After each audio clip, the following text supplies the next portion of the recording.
बिस्मिल्लाहिर्रहमानिर्रहीम। अस्सलाम वालेकुम। टेस्टी बाइट चैनल पर वेलकम आपका। आज मैं आपके साथ रेसिपी शेयर करने लगी हूँ आलू गोश्त की, जो कि बहुत टेस्टी बनने वाला है। और अगर आप मेरे चैनल पे न्यू हैं तो जल्दी से मेरे चैनल को सब्सक्राइब लाइक शेयर ज़रूर किया करें।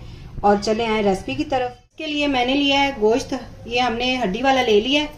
तो इसको आपने अच्छी तरह वॉश कर लेना है। मैंने अच्छी तरह वॉश करके रखा हुआ है। आधा किलो हमने लिया है। अब हम लेंगे प्रेशर कुकर। इसके अंदर हमने आधा किलो गोश्त जो है वो डाल देना है। थोड़ा सा आपने टेस्ट के लिए नमक भी डालना है इसके अंदर। डेढ़ गिलास हम इसके अंदर पानी डालेंगे और इसको हमने लगा देना प्रेशर।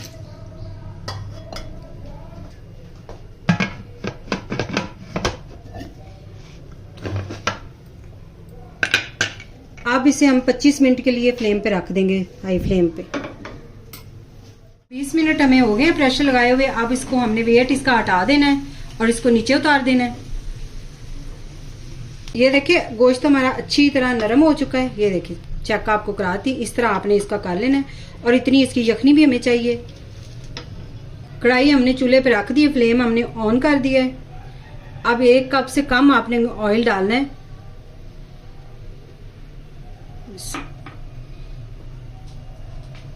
और ये एक दरमियाने साइज का मैंने प्याज लिया था, ये मैंने ब्रीक ब्रीक, ये देखे इस तरह मैंने इसको काट लिया। ये भी इसके अंदर जाएगा।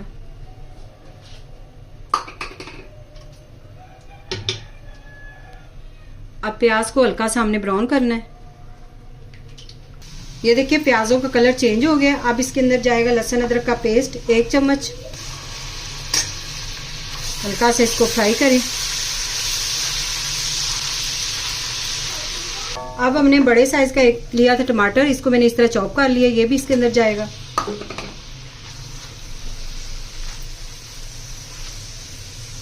आधा कप हम इसके अंदर दही डालेंगे। वो टमाटर जो हैं वो सॉफ्ट हो गए हैं। अब अच्छी तरह हम इसको मिक्स करेंगे।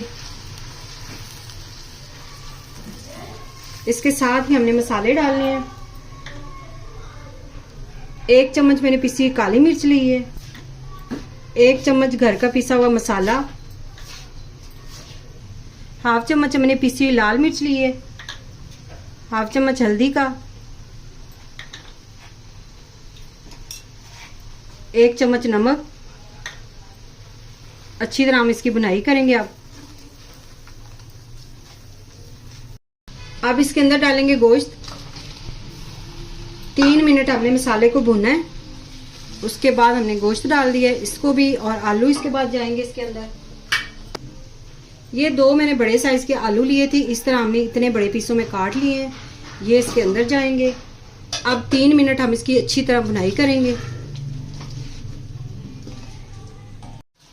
3 मिनट हमने इसकी बुनाई कर ली अच्छी तरह। अब इसके अंदर हम डालेंगे यखनी, जो हमने साइड पे निकाली हुई थी, ये डाल देनी है।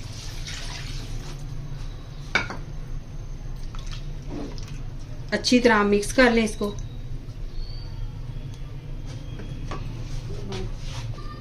अब इसको हमने कवर लगा देना और आपने इसको 10 मिनट या 15 मिनट इसको लो फ्लेम यानी कि दम वाले फ्लेम पे आपने रखना है। अब हम 15 मिनट के बाद मिलते हैं आपसे। ये देखिए 15 मिनट हमें इसको हमने पका लिया है दम वाले फ्लेम पे। आलू भी देख लेते हैं। आलू भी ये देखिए नरम हो गए हमारे। अब इसके अंदर हम डालेंगे धनिया और हरी मिर्च कटी हुई। बिस्मिल्लाह। आज की रेसिपी अगर आपको पसंद आई हो तो कमेंट में ज़रूर बताइएगा। दुआओं में याद रखिएगा। Thank you. अल्लाह हाफिज़।